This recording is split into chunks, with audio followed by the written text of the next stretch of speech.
Hi, my name is Shane Hatch. This is my conflict paper speech, and today the TV show that I chose was Chicago Med, created by Dick Wolf. I picked an episode from season 7, episode 5, called Change is a Tough Pill to Swallow. This episode has 4 major conflicts, and we're going to talk about them.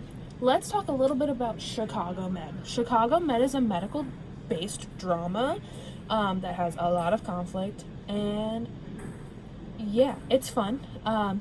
This author has other TV shows that go with it. So there's Chicago Med, Chicago PD, and Chicago Fire, and they all kind of work together in the same universe. So, yeah. Alrighty, let's talk about conflict 1. Let's talk about the major characters today that are going to be talked about in this speech. We have Dr. Alsted, Dr. Hammer, we have Dr. Scott, Dr. Archer, Dr. Marcel, and intern Dr. Vanessa Taylor. So let's start with the first out of the 4 conflicts. It starts off with a boy coming into the ER with a family. A mother, a father, an older son, and a younger son. The victim is the older son. The younger son is named Ryan. The older son was hit in the head with the Nerf gun, not the bullet, but the gun itself, and had a pretty big head wound. And Dr. Scott is the overseeing doctor on it, and Dr. Taylor comes in to help Dr. Scott out. And Dr. Taylor is trying to work on this child's head wound because it needs stitches, and she can't get it to stop bleeding. She kind of just doesn't really take care of it. And then Dr. Scott comes back in because the boy has a seizure, and he sends the child up for imaging. And at this point, there's a little bit of conflict between Dr. Scott and Dr. Taylor because Dr. Taylor should have ordered the labs to figure out what was going on with this child's head wound, and she didn't. And Dr. Scott was just trying to figure out what was going on with this kid. As time goes on, there's not only a conflict between Dr. Scott and Vanessa Taylor, the doctor, but there's also an interfamily conflict here. The younger son in the family, named Ryan, is presenting at first with ADHD. The parents they're trying to handle one son who's, currently injured, and one that's dealing with some severe mental health issues, and the medications aren't working, and they're very overwhelmed, and you can tell that these parents are kind of at their wits' end with dealing with this whole situation, and they're struggling. And as time goes on in the episode, the child, Dr. Scott consults with Dr. Charles, who's the doctor in psychiatry, and says, hey, there's something kind of going on with the younger son. Will you just go and check in?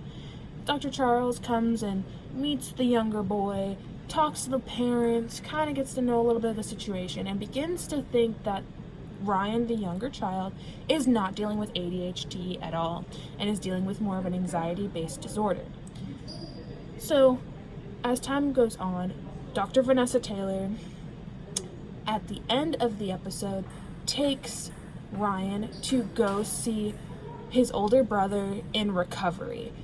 Typically in recovery, you can't go see them until they have moved from recovery to their hospital room, and because of this, she took Ryan where he wasn't supposed to be, and when Ryan saw his older brother, he freaked out.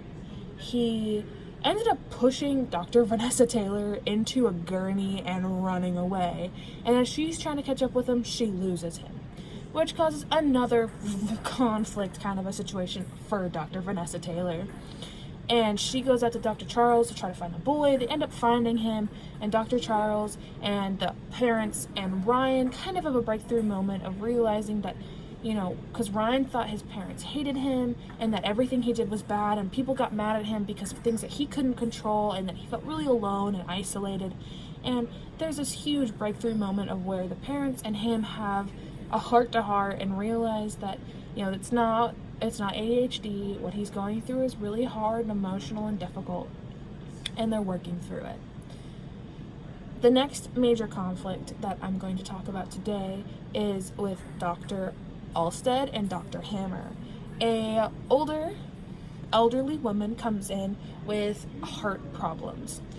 They're not really sure what's going on, but Dr. Alstead, in prior episodes, I'll make this very brief, is trying to debunk a brand for paying doctors to sell a specific, very expensive device, which is against the law. And so he's trying to promote this heart device that tracks all of the regulatory system and outputs and all this other stuff. So he recommends to Dr. Hammer for the patient, the elderly woman, to have this cardiac device. Even though he doesn't really agree with it, he's still promoting it. And as time goes on in the episode, the older woman starts throwing thrombi, which are like clots basically, and starts having a lot of issues and has a mini stroke. Dr. Alstead decides, without Dr. Hammer's permission, to pull the cardiac device, which is not his patient's, out of the patient, which is major conflict. And he just does it and doesn't care, which causes a major rift between Dr. Alstead and Dr. Hammer. And as the episode goes on, Dr. Hammer and Dr. Alstead are talking to each other. Dr. Alstead apologizes for his actions because it's not his patient and he doesn't have the right to take out a cardiac monitor when he's not the patient, when he's not the doctor for the patient. And the Dr. Hammer starts coming up with ideas and is having a hard time trying to diagnose her patient with whatever's going on with their heart. And they have a little disagreement between there being fluid in the left lung versus the right lung. And they look at imagery, and the patient had inflammation start in the left, go to the right, and then go back to the left, which made it easier to diagnose potentially this person with vasculitis and another condition that's really, really rare, that was negatively impacting her, and that's why she was throwing all these clots and all of this other issues. And Dr. Alstead and Dr. Hammer were able to resolve the situation, and this patient goes into cardiac arrest. So they're having to figure out, do they take a needle and pull out the liquid from her heart cavity, or do they shock her? Because one's going to kill her and one's going to kill her. And the question is, which one? So if it is vasculitis and there's buildup in the pericardium, which is the sac around your heart, then she's going to die of that. Or if they stick a needle and take the time that they should have been pumping the heart and doing CPR or doing, the shocking, then she's gonna die. And the two of them decide to insert their needle into her pericardium and try to find that fluid. The first drawback, there was nothing. The second, there was. So they worked together, came up with a diagnosis that was good for them, and it was kind of like a shot in the dark, but they were right.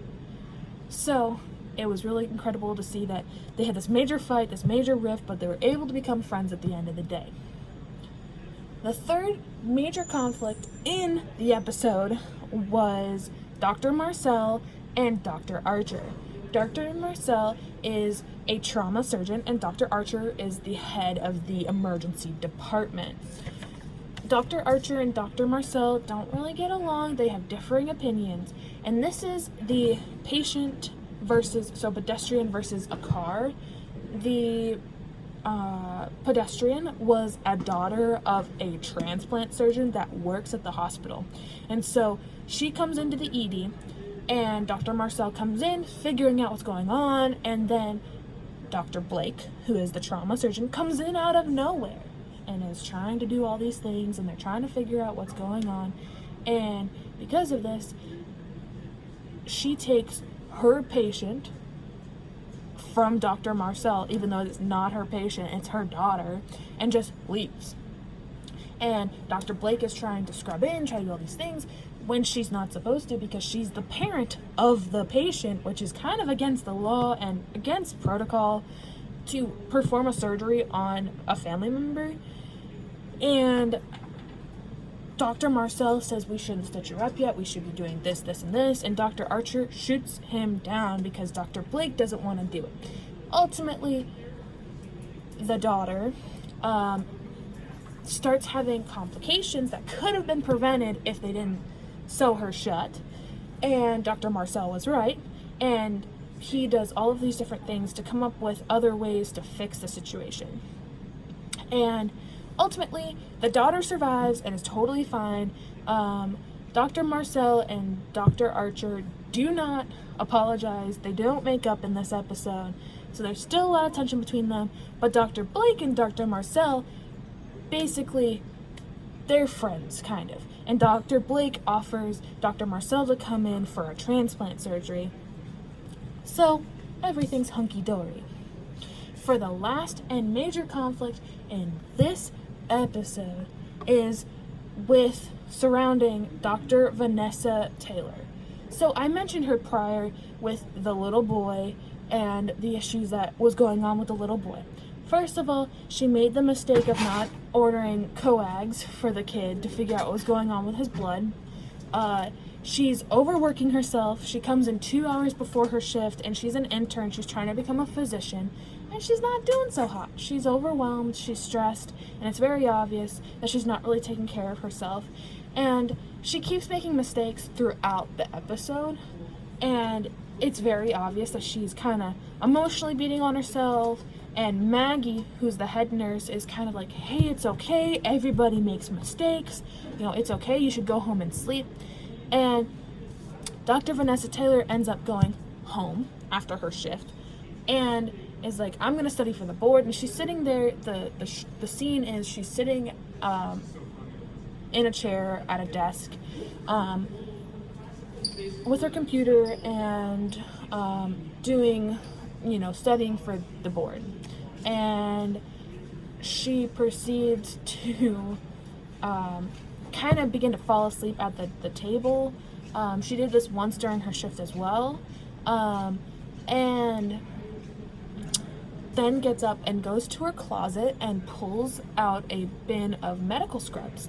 In that medical scrubs, there's pills. We don't know what kind of pills, but she takes the pills, so now she probably has an issue with pills. So those are the 4 major conflicts that went on throughout the episode. 2 of them were, one was 100% resolved between Ryan, the older brother, and the family. One was partially resolved between Dr. Marcel and Dr. Blake, and so it's going to be interesting to watch more episodes and see kind of how that works out, although there's still kind of tension between Dr. Marcel and Dr. Archer. Dr. Hammer and Dr. Alstead reunited. They apologized, they worked together, and now they're a cohesive team, and I think there could be more complications between the two of them, but this episode, they had a conflict, they solved the conflict, they apologized for the conflict, and they worked through the conflict. So it's interesting to see them work through the actual conflict. And then in the final conflict, being Dr. Vanessa Taylor, she is going to potentially have issues with pills, and she needs to work on them. So the major things that for the characters, there was tension, there was certain things that were able to be fixed and certain things that weren't, and that may or may not get better in time. My analysis on the conflicts in the episode is that 1, it's a drama, so there's going to be drama. 2, it's really interesting to see how Dr. Hammer and Dr. Alstead were able to get through their issues, even though he was really impulsive and overstepped a lot, and this is not the first time he's overstepped. Dr. Marcel and Dr. Archer, they're just not going to agree because they have 2 different opinions on how things should be done. and it's going to cause a lot of problems.